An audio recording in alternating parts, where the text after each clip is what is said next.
बहुत बहुत स्वागत करता हूं आप सभी का अपने चैनल टेक स्टडी एंटरटेनमेंट में। जैसा कि आप जान रहे हैं कि यहां पे आपकी प्रीवियस ईयर की सीरीज चल रही है। इसका आज पार्ट 2 मैं वीडियो अपलोड कर रहा हूं। इसके पहले मैंने पार्ट 1 अपलोड कर दिया है, तो यह आपका पार्ट 2 है। आप इस वीडियो को जरूर देखिएगा। इसमें हम लोग 100 प्रश्न करने वाले हैं जीके जीएस और करंट अफेयर्स से। तो आइए शुरू करते हैं। तो पहला क्वेश्चन है कि एक नॉटिकल मील कितने किलोमीटर के बराबर होता है। तो आपके सामने 4 ऑप्शन है, देख पाएंगे। तो इस ऑप्शन के अकॉर्डिंग आपको आंसर करना है। तो इसका राइट आंसर मैं कर देता हूँ। इसका राइट आंसर हो जाएगा ऑप्शन नंबर बी, यानी कि 1.852 किलोमीटर हो जाएगा। एक नॉटिकल मील कितने किलोमीटर के बराबर होता है? 1.852 किलोमीटर के। अगला है कि जहाँ तक सूर्य से दूरी का प्रश्न है, पृथ्वी किसके बीच में स्थित है, आपको बताना है।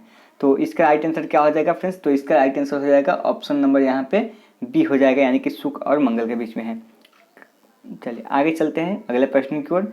तो अगला प्रश्न आप देखेंगे कि निम्नलिखित में से सबसे अधिक किसका एटॉमिक नंबर होता है।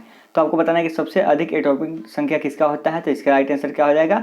ऑप्शन नंबर यहाँ पे हो जाएगा आपका सी, यानी कि डर्मस्टेटियम का जो होता है सबसे अधिक एटॉमिक नंबर होता है। चलिए आगे चलते हैं अगले प्रश्न की। तो अगला देखेंगे कि सामान्य स्थिति में पानी जो है किस तापक्रम पर उबलता है। तो पानी जिस तापक्रम पर उबलता है आपको बताना है कितने डिग्री फ़ारेनहाइट पे। तो इसका राइट आंसर हो जाएगा यहाँ पे ऑप्शन नंबर सी। ठीक है फ्रेंड्स, ऑप्शन नंबर सी हो जाएगा, यानी कि 212 डिग्री फ़ारेनहाइट पे जो है पानी जो है उबलता है।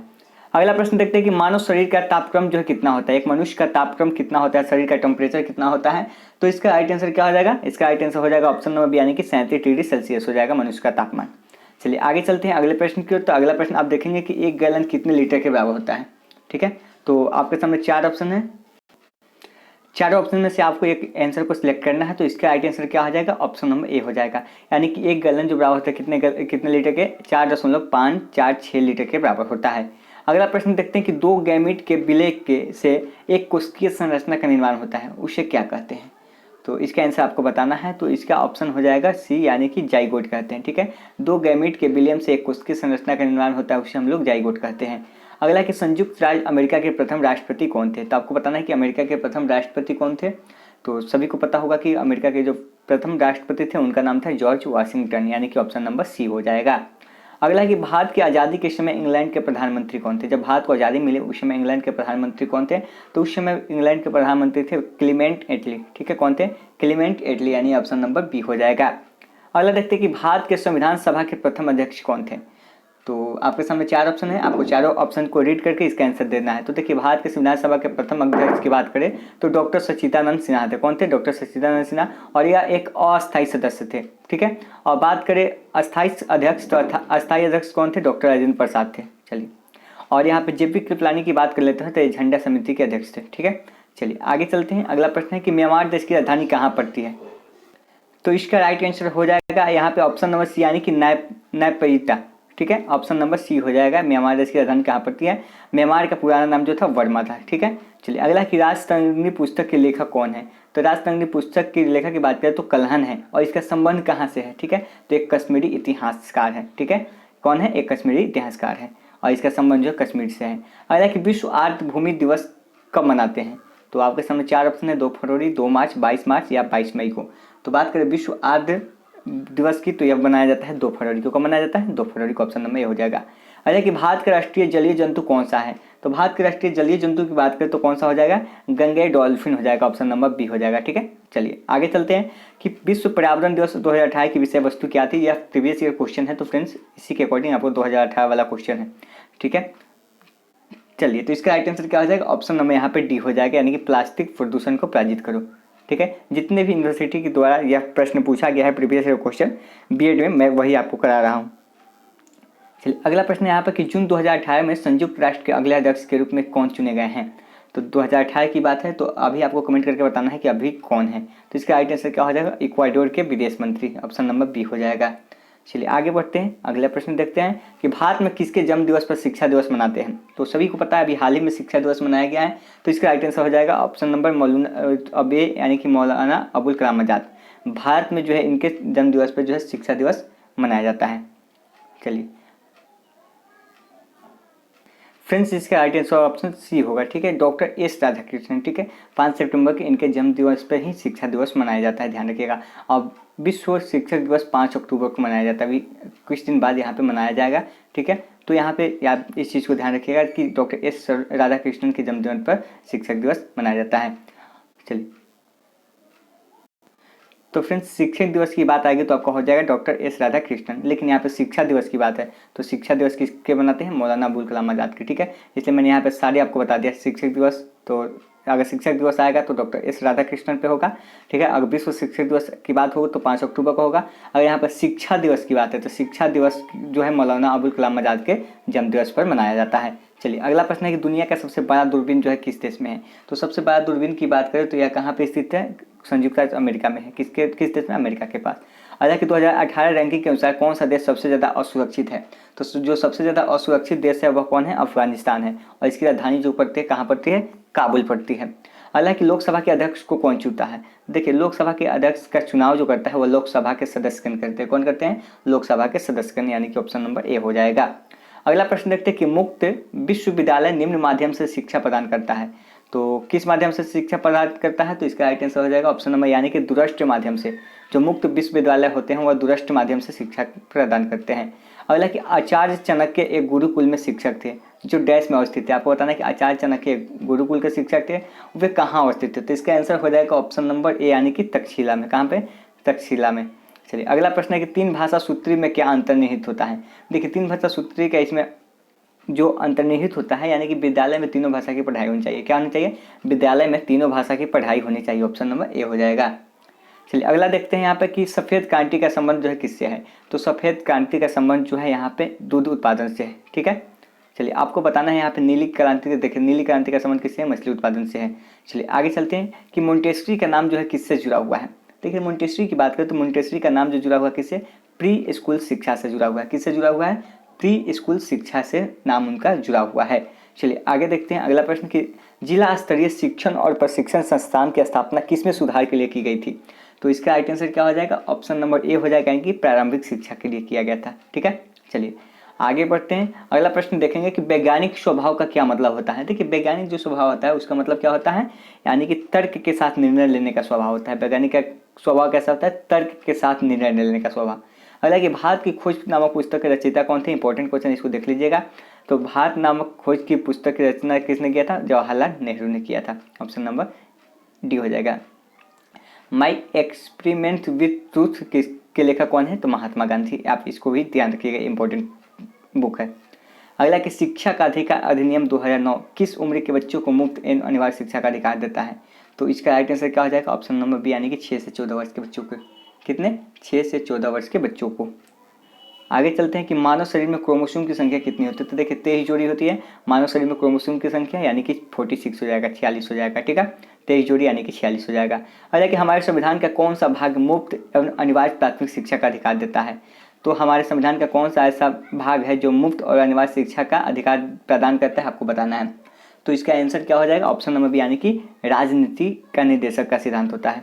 ठीक है, क्या हो जाएगा यहाँ पे, राजनीति का निर्देशक सिद्धांत। ऑप्शन नंबर बी हो जाएगा। अगला प्रश्न देखते हैं कि संविधान के अनुच्छेद 51 में डैश है। आपको बताना है कि संविधान का अनुच्छेद 51 में क्या है। तो इसका आंसर क्या हो जाएगा, इसका आंसर हो जाएगा ऑप्शन नंबर बी यानी कि नागरिकों का कर्तव्य है। संविधान के अनुच्छेद 51 में क्या है, नागरिकों का कर्तव्य के बारे में उल्लेख किया गया है। अगला प्रश्न है कि निम्नलिखित में से कौन सा सर्वोच्च नागरिक पुरस्कार प्रतिष्ठित व्यक्तियों को दिया जाता है। तो देखिए जो भारत का जो सर्वोच्च पुरस्कार है वह कौन है, भारत रत्न है। ठीक है, भारत का सर्वोच्च पुरस्कार की बात करें तो भारत रत्न है। ठीक है, चलिए अगला है कि विश्व बाल मजदूरी निषिद्ध दिवस कब मनाया जाता है। तो विश्व बाल दिवस की बात करें तो इसका राइट आंसर हो जाएगा ऑप्शन ए यानी कि 12 जून को मनाया जाता है। आगे चलते हैं कि किसने कहा था कि सिद्धांत भविष्य में विधि निर्माण का आधार होना चाहिए। ठीक है, क्वेश्चन एक बार रिपीट करता हूँ, किसने कहा था कि सिद्धांत जो होता है निर्देशक सिद्धांत भविष्य में विधि निर्माण का आधार होना चाहिए। तो इसका राइट आंसर क्या हो जाएगा, ऑप्शन नंबर बी हो जाएगा यानी कि B R Ambedkar, doctor Bhimrao Ambedkar. अगला कि सर्व शिक्षा अभियान में डैश आयु के बच्चों को शामिल किया जाता है। देखिए जो सर्व शिक्षा अभियान होता है उसमें 6 वर्ष से 14 वर्ष तक के बच्चों, 0 से 14 वर्ष के बच्चों को शामिल किया जाता है। ठीक है, सर्व शिक्षा अभियान में ऑप्शन नंबर ए हो जाएगा। अगला देखेंगे यहाँ पे कि गांधी जी चंपारण आंदोलन डैश के लिए था। ठीक है, गांधी जी का चंपारण आंदोलन जो 1917 ईस्वी में हुआ था, जो राजकुमार शुक्ल के बुलावे पे चंपारण में आए थे, तो उनका काम था कि जो नील की खेती था उसी के विषय में वहाँ पे आए थे। ठीक है, नीले मजदूरों की समस्या के समाधान के लिए गांधी जी चंपारण आए थे। ऑप्शन नंबर डी हो जाएगा। अगला है कि डैश राज्य के साथ सबसे लंबा समुद्र तट है। तो देखिए गुजरात के साथ जो लगा हुआ सबसे बड़ा समुद्र तट कौन है, गुजरात के साथ सीमा से लगा हुआ है। अगला कि रक्त में अधिक मूल्य अम्ल जो होता है डैश होता है। आपको बताना है कि रक्त में अधिक जो मूत्रीय अम्ल होता है डैश बीमारी का सूचक है। तो इससे कौन सा बीमारी होता है? इससे जो होता है गाउट बीमारी होता है। ऑप्शन नंबर सी हो जाएगा। चलिए अगला है कि कोहरा के समय हम लोग डैश के कारण नहीं देख पाते हैं। तो देखिए जब कोहरा होता है उस समय प्रकाश का प्रकीर्णन होता है, यानी कि प्रकीर्णन प्रकाश के कारण हम लोग नहीं देख पाते हैं। ऑप्शन नंबर डी हो जाएगा। चलिए आगे चलते हैं। अगला प्रश्न है कि सौर मंडल के किस ग्रह का रंग जो है नीला और हरा होता है? तो इसका राइट आंसर क्या हो जाएगा? तो इसका राइट आंसर हो जाएगा ऑप्शन नंबर डी, यानी कि अरुण का होता है, नीला और हरा होता है। अगला कि किस देश को land of the thunder dragon कहा जाता है? तो इसका राइट आंसर क्या हो जाएगा? इसका राइट आंसर हो जाएगा फ्रेंड्स ऑप्शन नंबर बी, यानी कि भूटान को land of the thunder dragon कहा जाता है। चलिए आगे चलते हैं अगले प्रश्न की ओर। तो अगला देखेंगे कि केंद्रीय तंबाकू अनुसंधान संस्थान कहाँ स्थित है? तो बात करें तंबाकू में, देखिए तंबाकू में उत्तेजित पदार्थ जो होता है थिन पाया जाता है, और कैफी में उत्तेजित पदार्थ जो होता है वह कैफीन होता है। और केंद्रीय तंबाकू अनुसंधान संस्थान कहाँ स्थित है? राजमुंद्री में स्थित है। ठीक है, चलिए अगला प्रश्न देखते हैं कि भारत में राष्ट्रीय शिक्षा दिवस कब मनाया जाता है? तो राष्ट्रीय शिक्षा दिवस की बात करें तो ये मनाया जाता है कब? 11 नवंबर को मनाया जाता है।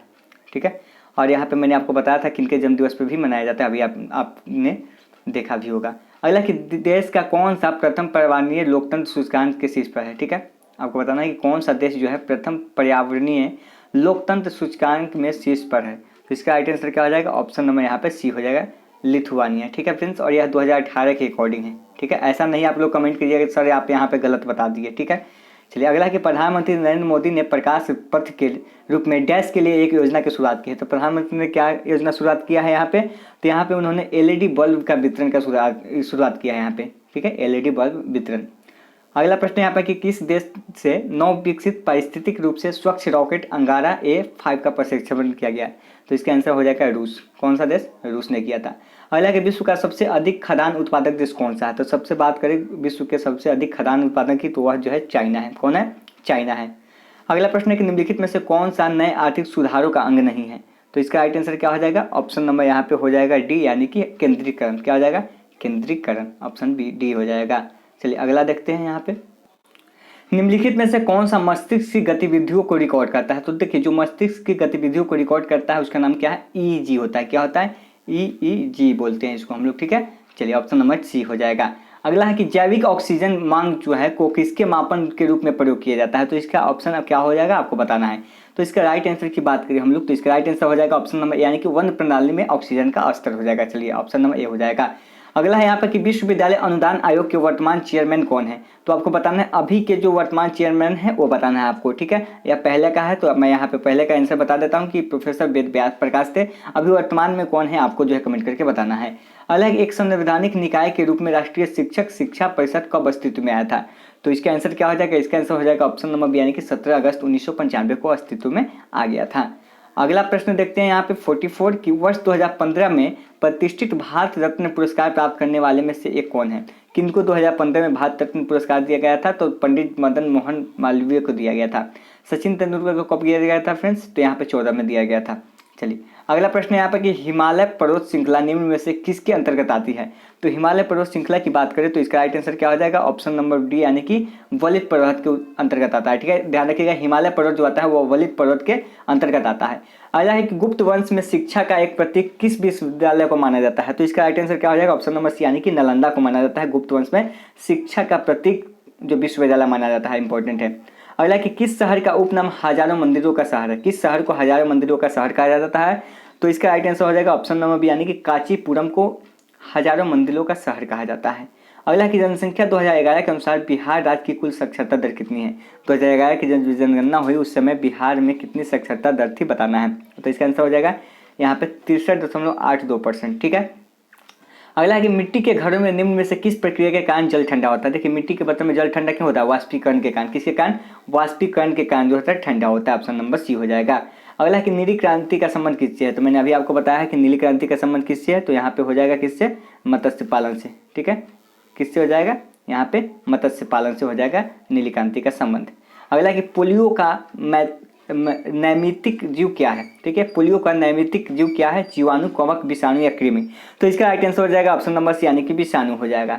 चलिए नेक्स्ट देखते हैं कि टेलीविजन के रिमोट कंट्रोल के लिए किस प्रकार के विद्युत चुंबकीय विकिरण का प्रयोग होता है? तो इसका राइट आंसर क्या हो जाएगा? ऑप्शन नंबर ए, यानी कि अवरक्त किरण का प्रयोग किया जाता है। अगला है कि निम्नलिखित में से कौन सा पौधा बीज से उत्पन्न नहीं होता है। तो आपको बताना है कौन सा ऐसा पौधा है जो बीज से उत्पन्न नहीं होता है। तो वह जो हो जाएगा क्या हो जाएगा, आलू हो जाएगा। ऑप्शन नंबर डी हो जाएगा। अगला बिहार के सह शिक्षा कौन है। आपको बताना है बिहार के शिक्षा मंत्री कौन है। अभी आपको कमेंट करके इस क्वेश्चन का आंसर बताना है, ठीक है। चलिए आगे चलते हैं। अगला प्रश्न देखिए कि राष्ट्रीय माध्यमिक शिक्षा अभियान कब शुरू किया गया था। तो इसका राइट आंसर हो जाएगा यहाँ पे ऑप्शन नंबर ए, यानी कि 2009 में शुरू किया गया था। तो फ्रेंड्स ये था आपके लिए कुछ प्रश्न जो प्रीवियस क्वेश्चन का था। फिर इसके बाद मैं एक और पार्ट यहाँ पे अपलोड करूँगा आज शाम से पहले तक, आपके एग्जाम से पहले, क्योंकि आपकी एग्जाम कल है। उसके पहले मैं एक और वीडियो यहाँ पे अपलोड करूँगा, तो आप उसको देख लीजिएगा। तो मिलते हैं नेक्स्ट वीडियो में। धन्यवाद।